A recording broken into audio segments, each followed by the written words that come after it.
ఈరోజు ఈ విజయ్ చౌక్లో ముఖ్యంగా పార్లమెంట్ మకరద్వారంలో జరుగుతున్నటువంటి ధర్నాలకు ఆంక్షలు ఉండడం వల్ల పార్లమెంట్ సభ్యులందరం కూడా ఈరోజు ఈ యొక్క విజయ్ చౌక్ దగ్గర ఈ కార్యక్రమాన్ని చేపడుతున్నాం. మీరు చూసినట్టయితే మొన్న సాయంత్రం 2 రోజుల క్రితం సాయంత్రం రాజ్యసభలో ఏదైతే మాట్లాడిర్రో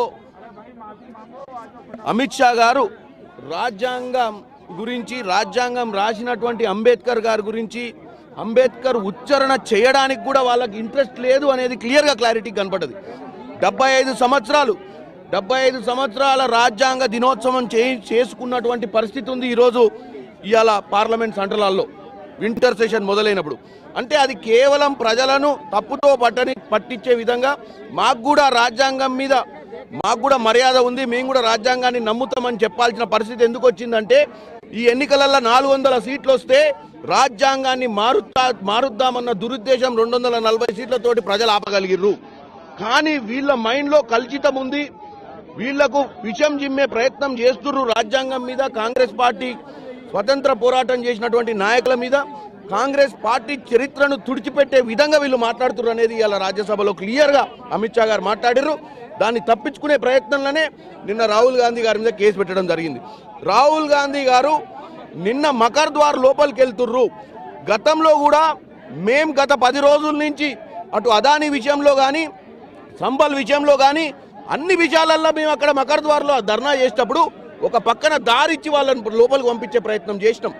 కానీ నిన్న రాహుల్ గాంధీ గారు లోపలికి పోయేటప్పుడు ఆయన లోపలికి రానియకుండా చేసే ప్రయత్నం చేసినప్పుడు ఆయన లోపలికి పోయే ప్రయత్నంలో అక్కడ ఒకరిద్దరు వాళ్ళు ఒకరి మీద ఒకరు పడి కింద పడ్డట్టు పరిస్థితి ఉంటే దాన్ని కూడా వక్రీకరించి ఇవాళ అసలు సబ్జెక్ట్ ఏదైతుందో అమిత్ షా గారు ఏదైతే మాట్లాడిరో దాన్ని తప్పుతో పట్టించి ప్రజలపై దానిపై దృష్టి పెట్టకుండా ఉండాలని చెప్పి రాహుల్ గాంధీ గారి మీద కేసు పెట్టడం జరిగింది.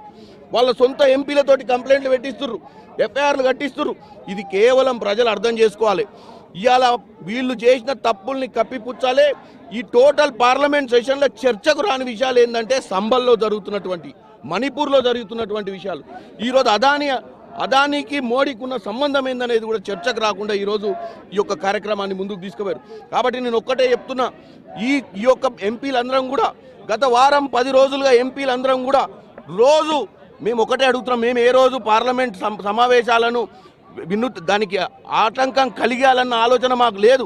5 నిమిషాలు చర్చ పెట్టమని అడిగినాం అదానీ మీద, 5 నిమిషాలు సంబాల్ మీద పెట్టమన్నాం. ఎక్కడైతే మైనార్టీ సోదరులు దెబ్బతింటున్నారో 5 నిమిషాలు బంగ్లాదేశ్లో హిందువులకు అన్యాయం జరుగుతుంది, మైనార్టీలకు దాని మీద చర్చ పెట్టమని చెప్పినామే తప్ప మేము ఏ రోజు హౌస్ని అడ్జర్న్ చేయమని కానీ, ఏ రోజును ఈ పార్లమెంట్ నడవకుండా చేయమని అడగలేదు.